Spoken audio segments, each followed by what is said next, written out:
Are you dreaming of visiting Switzerland? Planning a trip to Switzerland is very exciting, but it can also be overwhelming. How do you choose which of the many scenic cities, towns and villages to visit? Which mountaintop excursions should you take? And what's the best way to get around Switzerland? And of course, how much of the country can you realistically see within your time frame? If you've asked yourself any of these questions, this is the podcast for you.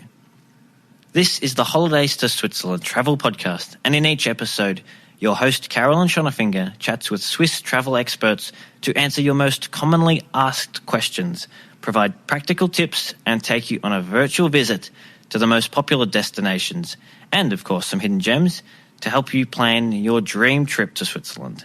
And you'll hear plenty of conversations about Swiss cheese and chocolate too. Are you ready to plan your trip to Switzerland? Well, let's get started. Hi there, and welcome to episode 90 of the Holidays to Switzerland travel podcast. For many travellers, the must-see sights and attractions in Zurich include the Old Town, the twin-towered Grossmünster Cathedral, perhaps a lake cruise, and of course the Lindt Home of Chocolate Museum. But the city has so much more to offer.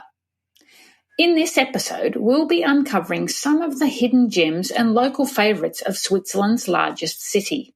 My guest is Sarina Engert, a Zurich local, who some of you may know as she's one of the moderators in our Switzerland Travel Planning Facebook group. She also featured on the podcast previously, back in episode 55, when she gave us lots of useful tips about visiting Switzerland in the winter. Today, Sarina shares some of her top recommendations for those who'd like to discover parts of Zurich that are mostly only frequented by locals. If you're looking for a fantastic view over Zurich, would like to know where to find vibrant flea markets, funky bars, or even a great gelato, Sarina reveals all that and more. She's also got some great tips about the wonderful variety of festivals that are held in Zurich throughout the year. These are definitely worth a visit if you're in the city whilst they are being staged. So plug in your headphones, relax, and let's explore some of the local Zurich secrets that await you. Good morning, Sarina. Thank you very much for coming onto the podcast again. For those listeners who perhaps don't know you, would you like to introduce yourself and tell us a little bit about what you do? Hi, good morning, Carolyn. As you said, my name is Sarina. I'm living close to Zurich, and some of the listeners maybe know me already as a moderator of the Facebook group of Holidays to Switzerland. And I would say that's it. That's more or less what I'm doing. I mean, I do a normal job during the day, but I'm happy to help everyone who wants to come to Switzerland with their plannings and questions. Thank you. It's very much appreciated. You do a fantastic job, and your local knowledge is wonderful, very extensive. So I know that everyone in the Facebook group gets a lot of help and assistance from you. So thank you again for that. Now, we're here today to talk about Zurich, and myself, I've been to Zurich and stayed in Zurich for a few nights on a number of occasions, but like a lot of people, I've probably only really been to, what we know as the main tourist attractions. But I think you'd like to share some perhaps local secrets, we could call them, with the listeners who might be returning to Switzerland for another visit, or would perhaps like to just get off the regular tourist trail for some of their stay. So what would you like to start by telling us about today? I think one of the biggest attraction, in my opinion, is definitely visiting Uetliberg. It's compared to the other mountains in Switzerland, it's rather a hill. It's a small hill close to Zurich. You can reach it by public transportation from the Zurich main station. It takes approximately 20 minutes to go to the top. When you reach the top, you still need to hike. It's an easy hike for 10 minutes to reach the restaurant. And it's also a hotel where you can have a nice dinner with a really great view over Zurich. And if the weather is good and you're there during a summer day and it's not night, you also see the mountains. And during winter, you have a really nice view over Zurich and all the lights. And during Christmas time, there is also a small Christmas market on top where you can get some raclette, some sausage, and also you can buy some smaller stuff. Okay, and how long does it take to get there from Zurich main station? I would say it takes approximately 20 minutes to get there by public transportation. It's a train. And I said, you still need to walk a bit, but it's really doable. Okay, and what about the views? I guess there's some, being a small mountain rather than a hill, we'll call it. I guess the views are pretty spectacular. The view is amazing. You have the view over whole Zurich, over the lake as well, so Lake of Zurich. And I said, if the weather is good on a summer day, you also see the mountains in the background. Like you see Rigi, you see Pilatus, these types of mountains, so from inner Switzerland.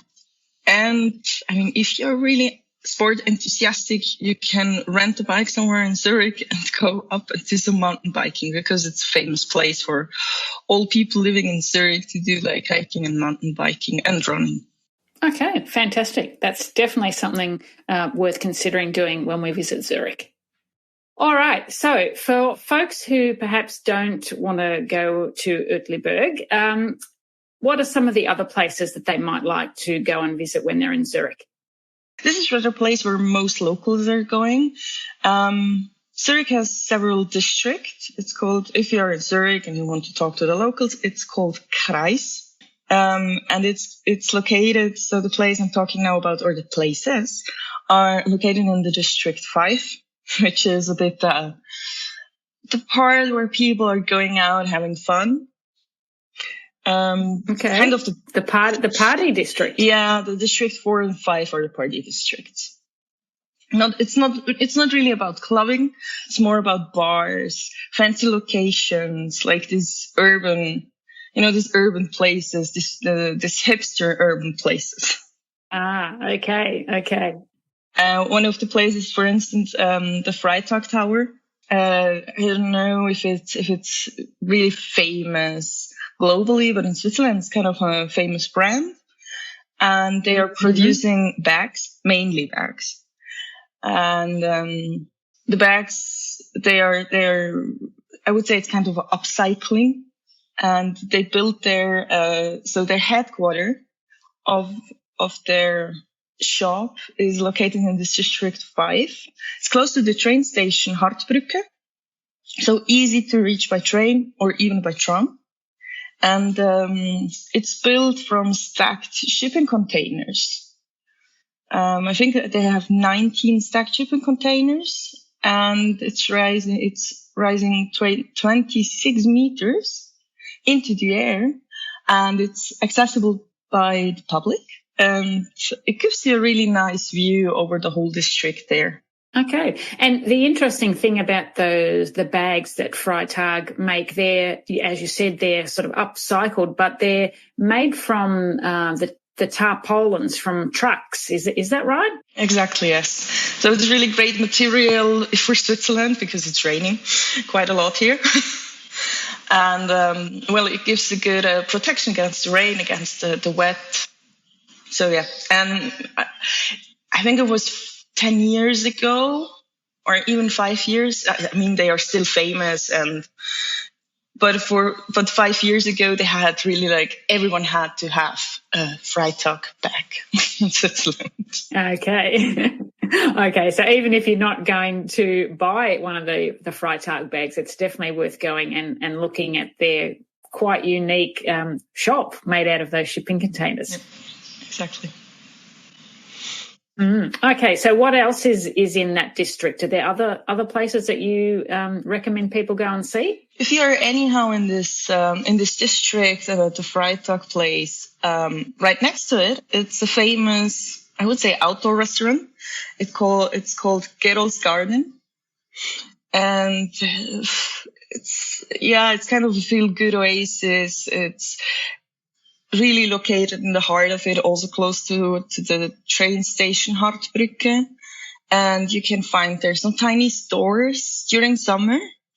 They are selling art, and one of the most famous ice cream places called Gelateria di Verna.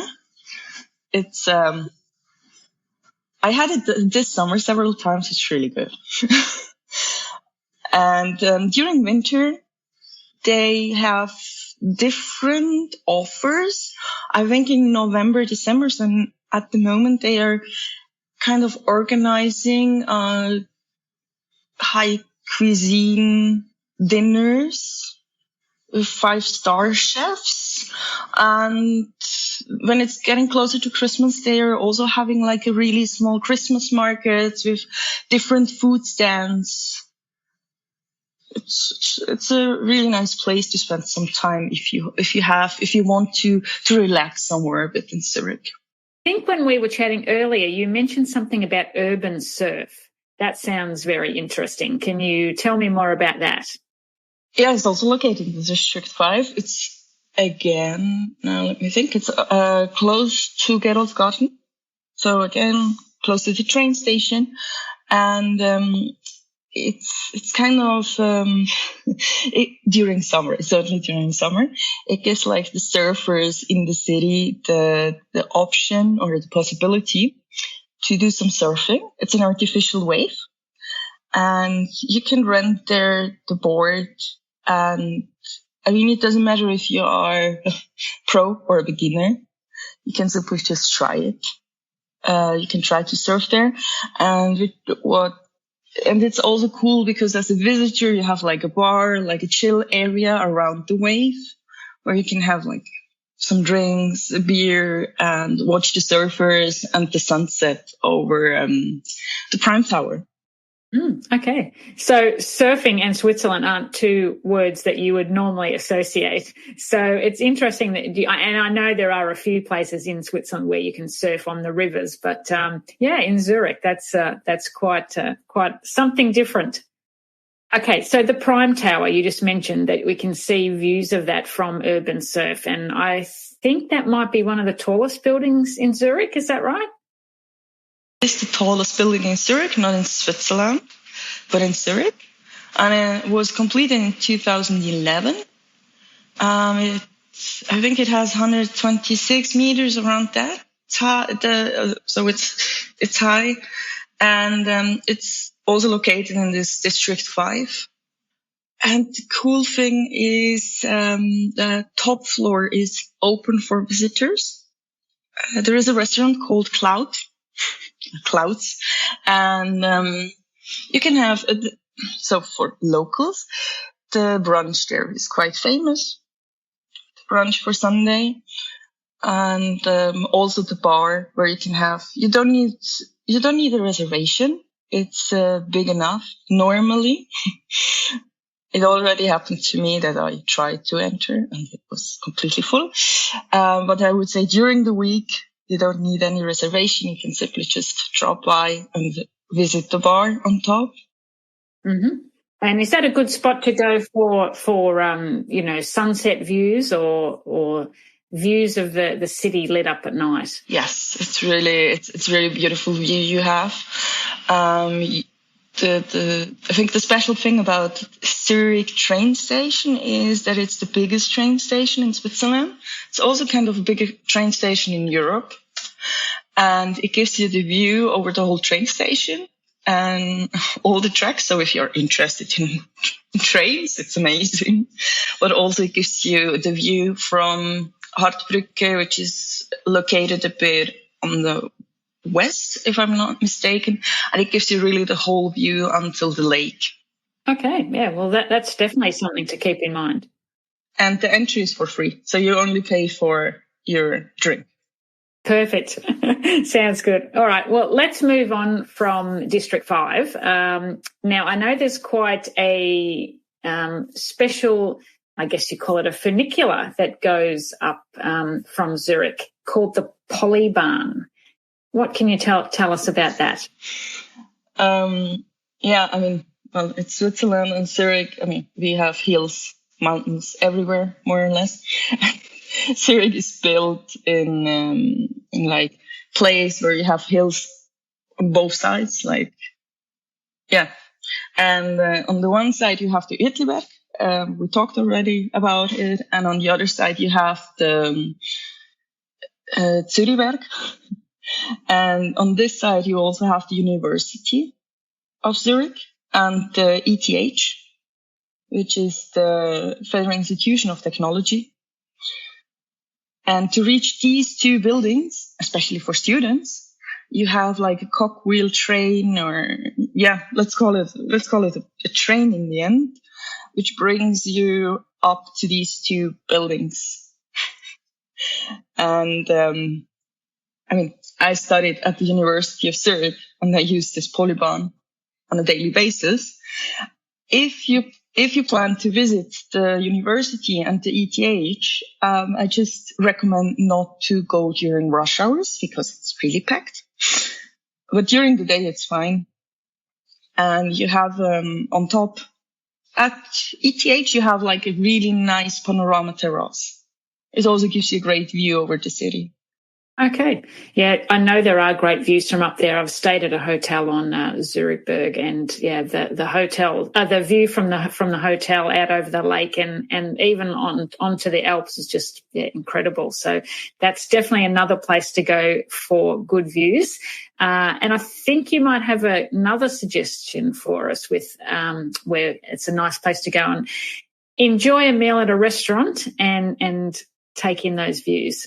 Exactly. To reach this place, you need to take a bus from Zurich up to, again, a hill. It's called Schäferberg. And you start, it lies above the urban quarter Hunk.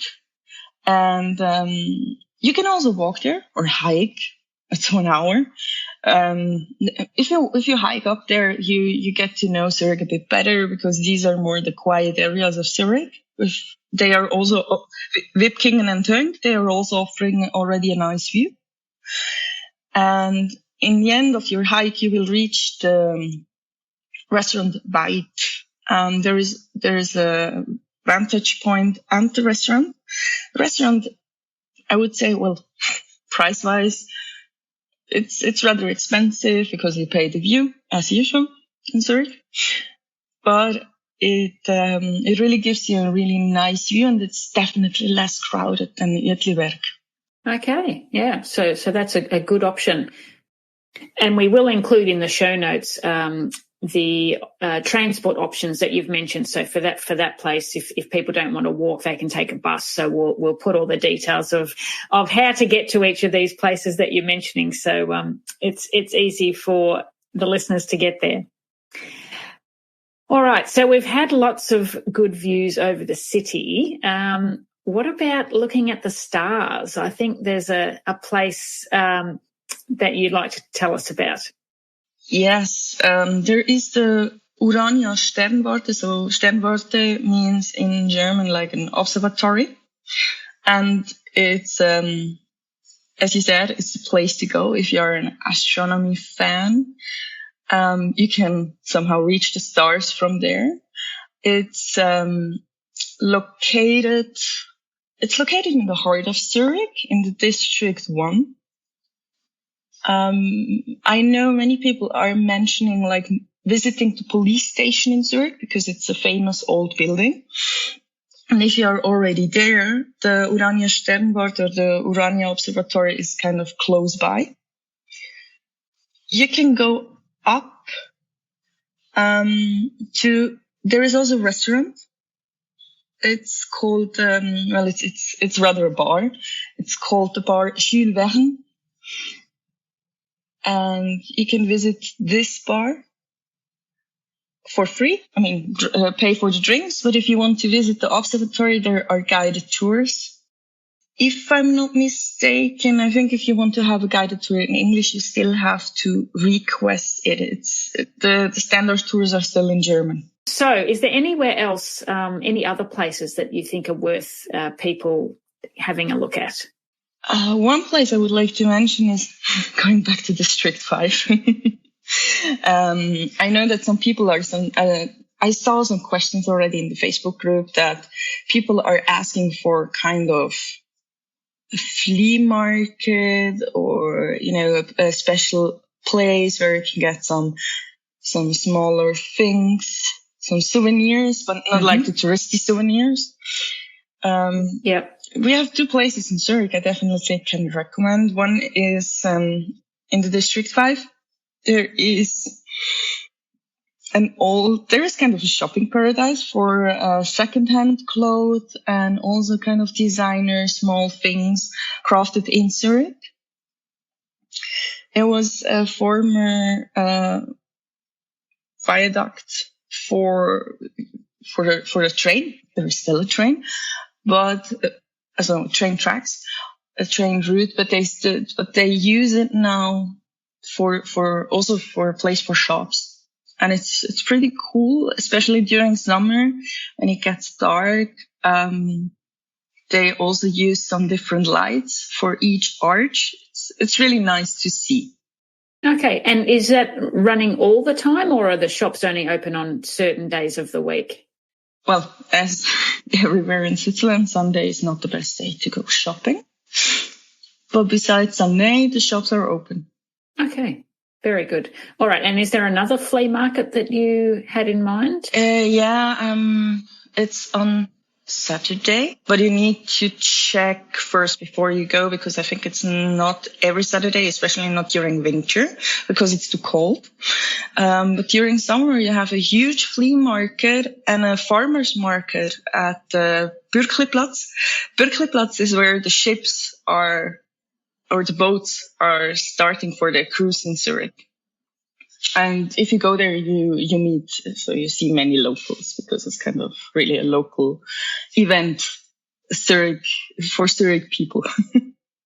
And I guess it's quite easy to look up the dates for that. I imagine they'd be on the Zurich tourism website, so that should be quite easy to find. Now, I think there was one other place that you wanted to mention, Letten, was it? Yep. Now the places are more a recommendation for hot summer days, because you don't go to Letten during winter. So Letten is part of the river Limmat. So we have the lake in Zurich, and then we have the river Limmat, which goes through the city.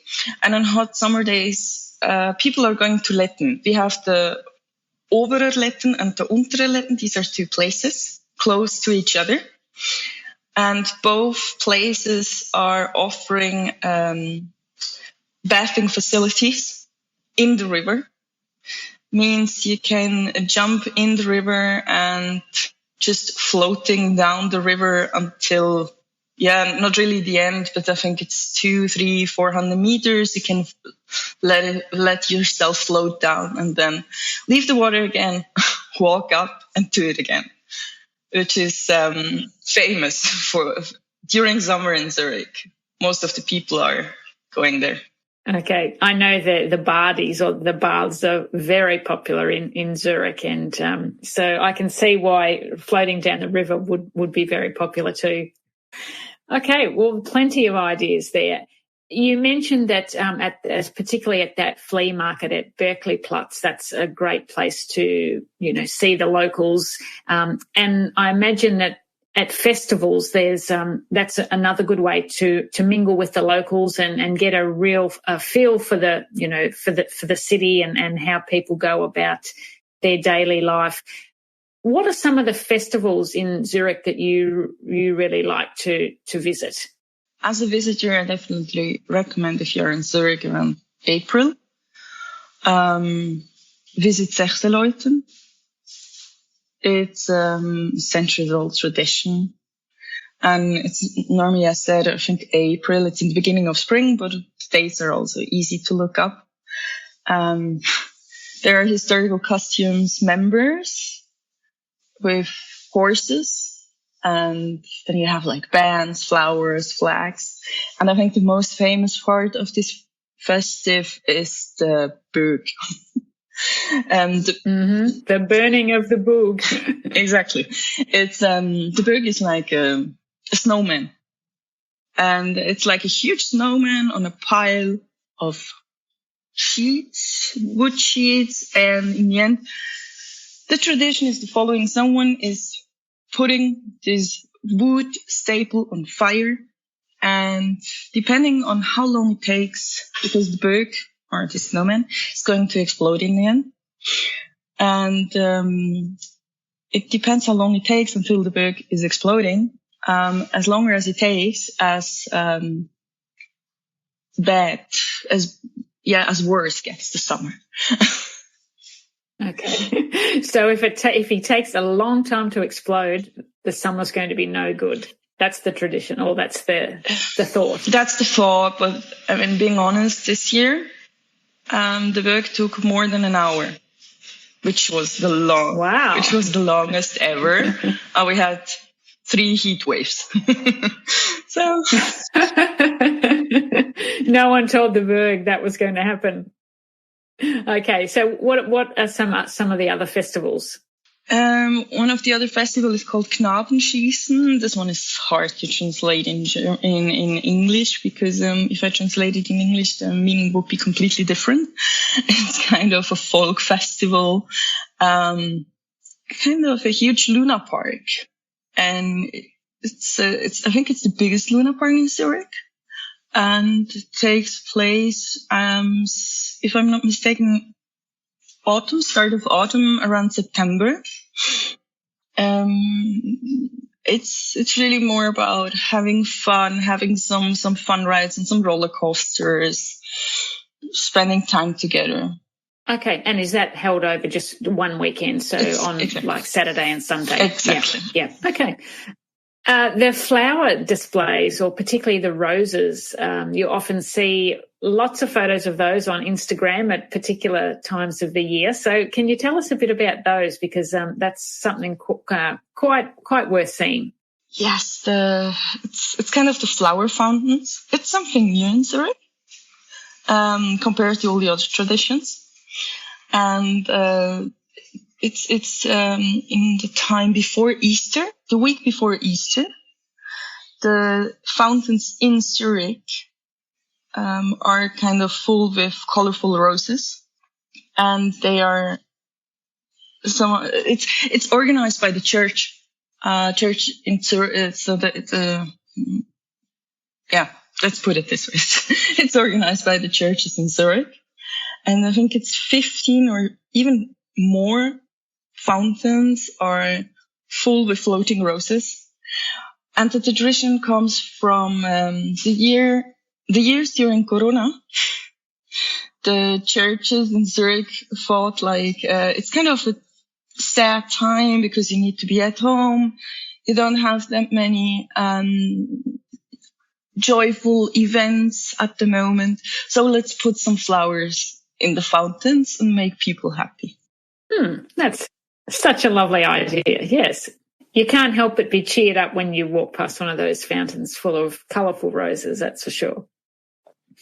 Now, still on the flower theme, I know that there's some beautiful foliage displays in Switzerland, and a few episodes ago we had a chat about visiting Switzerland in the autumn when all the beautiful when the leaves are changing colours.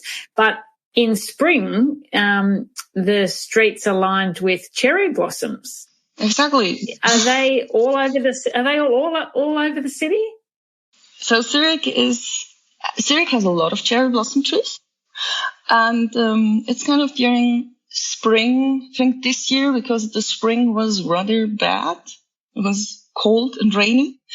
I think the season started around end of April. Unfortunately, normally it starts in the beginning of April with the cherry blossoms, and it's not everywhere in Zurich. I mean, in the heart of Zurich, so District 1 and 2, there are not really a lot of cherry blossoms, but you need to go again a bit outside, like District 3 and 4, also 5. There you have many streets with cherry blossom trees, and it looks really beautiful. I bet. So you don't need to go to Japan for cherry blossoms. You can see them in Switzerland, in Zurich. Now, we couldn't talk about festivals in Switzerland without talking about Christmas markets. And Zurich has quite a few different Christmas markets. So can you tell us about some of the different ones that we can visit? The beginning of this Christmas market season in Zurich is always in the end of November. And if you're in Zurich at this point in time, then go to the street around Bahnhofstrasse or Paradeplatz. And I think it's around 6. Yes. You need to be there at 6 o'clock. There are no trams anymore. It's really completely, the public transportation just stops. Then you need to go there. You're not alone. Believe me, there are many folks on the street. And then they switch on at 6 the lights in Zurich, the Christmas lights. It's kind of a traditional event. And the light is called Lucy. So if you hear anyone talking about Lucy, it's always the light. And then they switch on this light. And in the beginning, before they switch on, it's really dark because they're switching off all other lights. There is nothing else besides the people on the street. And then suddenly the light goes on. And then I think people are even applauding, if I'm not mistaken. It always depends on the year. And then the Christmas markets are open, and you can have your first official Glühwein at the Christmas market. You can do the shopping, and then you have various options. One is at the main station, so the train station in Zurich. There is one inside the train station, which gives some shelter in case of windy, rainy days. In my opinion, it's not the nicest one because it's kind of, you have limited space, so it's always packed. And I also heard the Swarovski, there was 2 or 3 years back, every year there was like a huge Christmas tree with some Swarovski crystals. I think, if I'm not mistaken, I think they are not there anymore, unfortunately. But that was kind of the most famous thing. And beside the one at the train station, then you have the singing Christmas tree, close to the Bahnhofstrasse.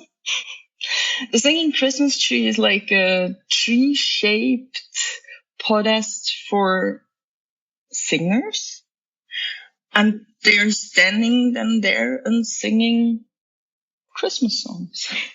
I think you need to see it. If you can't see it in real life, you need to see a photo of it to actually picture what it's like. Exactly. It's a special thing, and it's kind of it's fun to go there and to see it. It's a nice thing. And then if you go, you're at the moment, you can do everything in one evening. You're a bit in a hurry, but it's possible. But I would recommend to definitely spend a bit more time. But you're at Bahnhofstrasse, then you need to walk up towards the lake. And there you have a place called Bellevue, right in front of the opera at the lake. And that's one of my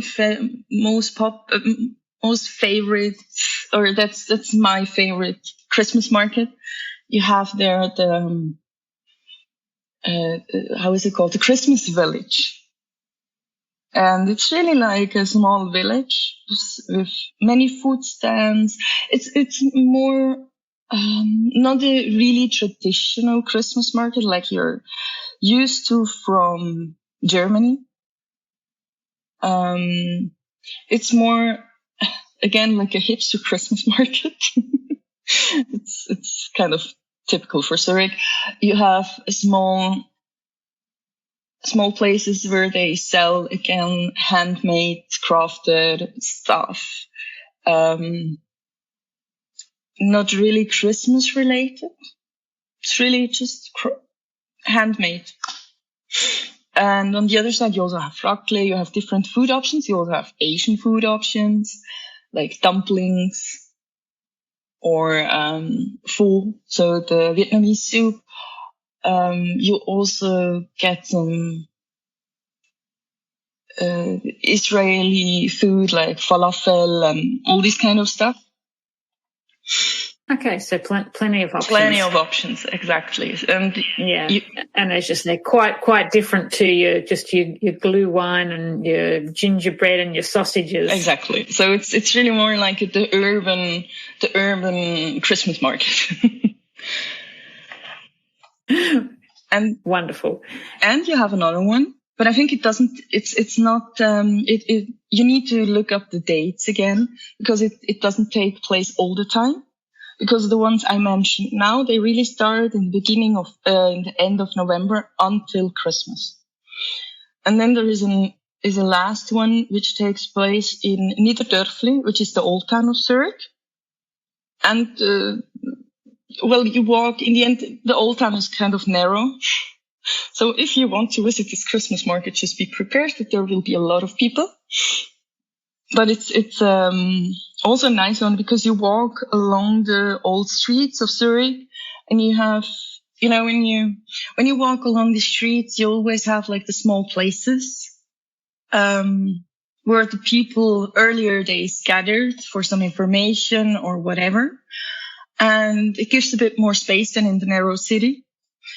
And in these places, you have several Christmas market stands, which is kind of nice. And you walk along these narrow streets, then you find again such a place, and you can stop by, have a glue wine, have again the traditional Christmas market stands, like sausage, and enjoy the old town.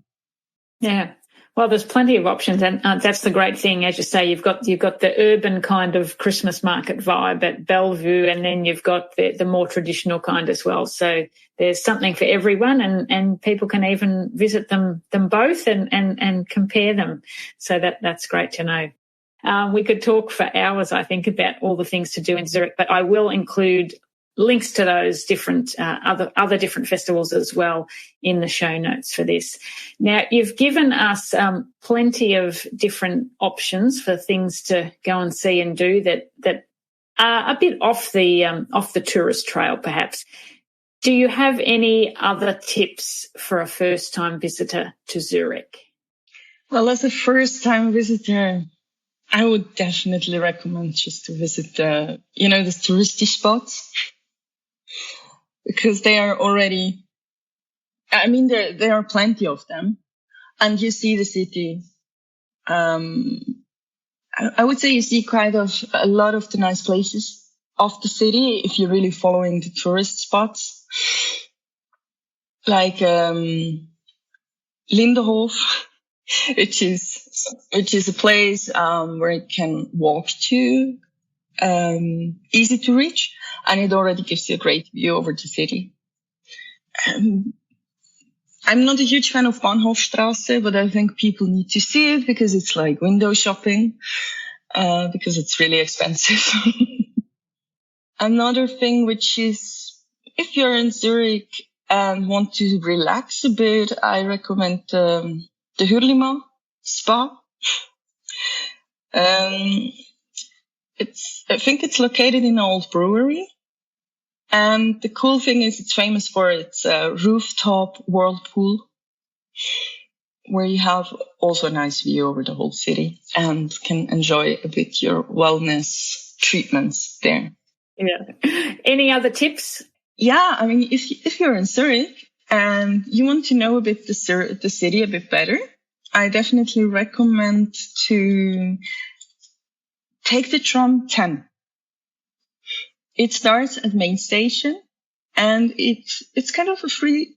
It's a regular ticket, but in the end, it's like a cheap way of sightseeing through the city. It brings you through the whole city up to the airport, if I'm not mistaken.